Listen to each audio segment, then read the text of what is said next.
All right, Raider Nation. Things are getting heavy in Vegas. The team is sitting at 2-7, and the conversations are on fire.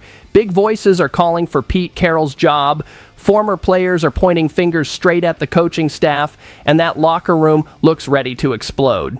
And yeah, things between Carroll and Geno Smith are even messier than they look. And the worst part? Stick around till the end, because today's talk is straight heat. But before we dive into all the details, hold up a second. Hit that subscribe button. It's free, and it helps this channel keep going strong. Smash that like too, because it helps YouTube spread this conversation to more members of Raider Nation around the world. And drop a comment, and this space is yours. All right, let's roll. Man, sometimes the patience of this fan base just runs out. And with a 2-7 record, it's hard to defend anyone. The pressure on Pete Carroll has turned into a full-on firestorm, and the media's pouring gas on it. Rob Parker from Fox Sports Radio didn't hold back. If he were Mark Davis, he'd already be saying goodbye to the 74-year-old coach. "Thanks, Pete, but it's time for a retirement home," he said with full sarcasm. Brutal, right? Parker even bragged that he called this disaster from the start, and honestly, looking at it now, he might be right. The team doesn't have a solid core, it's clearly a rebuild, and Carroll just feels out of sync with that kind of project. The man's a legend, no doubt, but he's 74 trying to handle a locker room that's falling apart. Then you've got Mike Florio from NBC Sports trying to calm things down, saying the one who'll get the axe is probably offensive coordinator Chip Kelly, not Carroll. Makes sense, since Kelly hasn't shown much at all, but between us, keeping both of them around sounds like a recipe for more chaos. Their chemistry's already gone. And honestly, what Raider Nation's feeling right now is mistrust. Again, the team's stuck in the same old cycle of broken promises. Even the women of Raider Nation are speaking up. Everyone wants to know if this transition year ever ends. Drop a comment if you think Mark Davis will actually pull the trigger. And hang tight, because next up, we're getting into what's really sinking this team. And it's not just the coach. You know that feeling when everything's just off? That's the Raiders right now. A roster full of holes, a veteran head coach, but the result is an ugly 2-7. Logan Ryan, who played 11 seasons in the NFL, said exactly what many fans are thinking.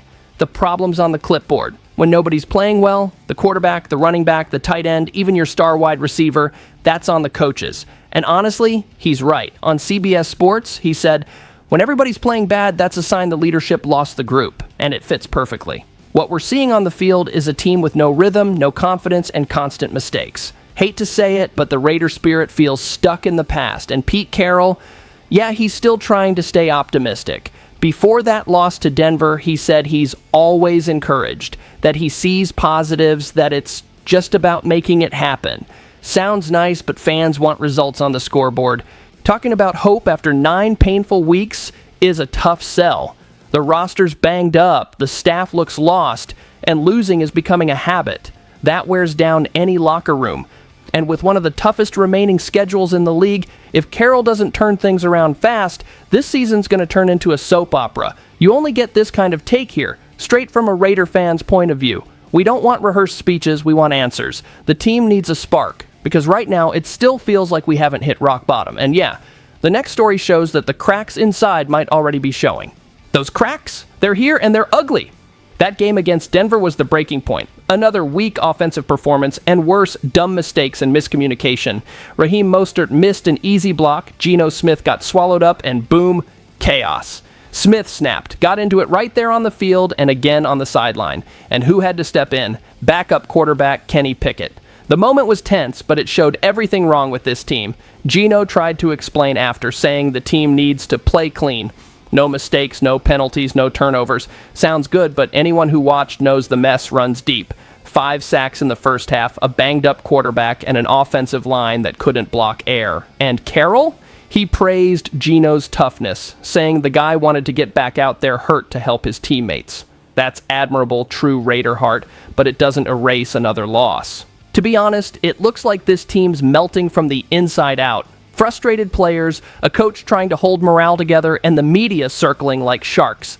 And the fans feel it. Raider Nation feels it. That tension isn't new, but this time it smells like collapse.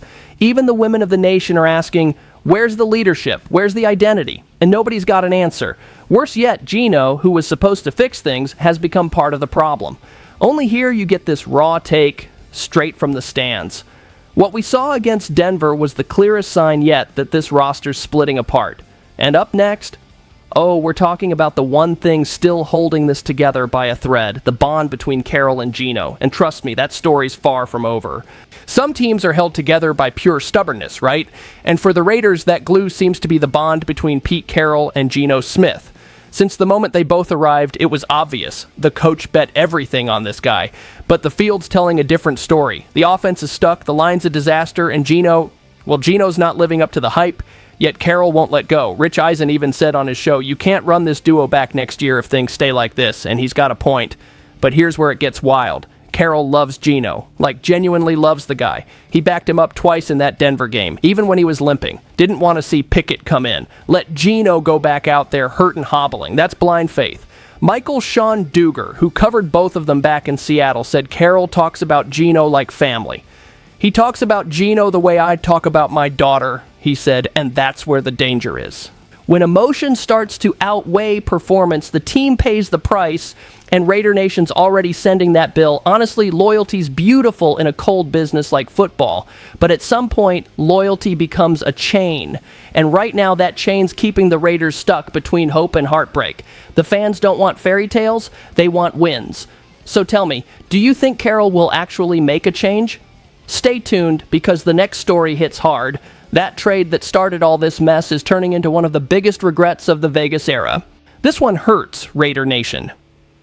The trade that was supposed to spark a new era turned into an expensive nightmare. When the team brought in Geno Smith, a lot of people, myself included, thought, here we go.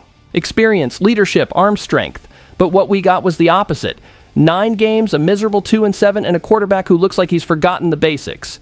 Fox Sports, Colin Cowherd, everyone's tearing into him. And rightfully so. Cowherd went off. The Raiders overpaid for a guy who leads the league in interceptions. And he added, he doesn't even understand pass protection.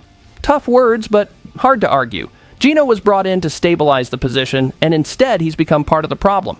The offense is predictable, the O-line's a sieve, and Carroll keeps doubling down on the same mistakes. Honestly, it's frustrating watching this team replay the same script. Overpaid veteran, promises of leadership, 0 results, 0. We've seen this movie before. The saddest part is it felt different this time. It felt like Geno might bring some new energy. But now, even that hope's fading. The women of Raider Nation are going off online. We deserve better. Stop with the patchwork fixes.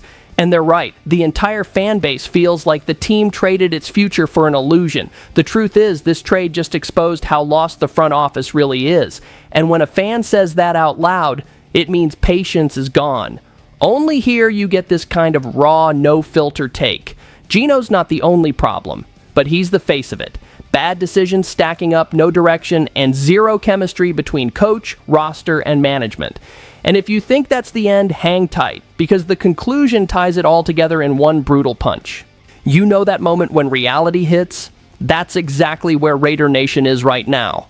A legendary coach lost in a rebuilding roster, an offense that can't find rhythm, and a fan base desperate to see that old Raider fire back on the field. The past few weeks said it all. Questionable decisions, disorganized roster, and a trade that became the symbol of chaos. It stings, but that's the truth. Honestly, this team's got to stop living in the past and face what's in front of them. Tradition's great, but without attitude, it means nothing. Raider Nation deserves more than empty promises and recycled optimism. It deserves respect. It deserves wins. Because at the end of the day, the motto's still the same. Just win, baby. Drop your thoughts in the comments. This space belongs to everyone living this wild ride called the Raiders. And trust me, just when we think we've seen it all, this team finds a way to surprise us again. Stick around for the next one. The fire's just getting started.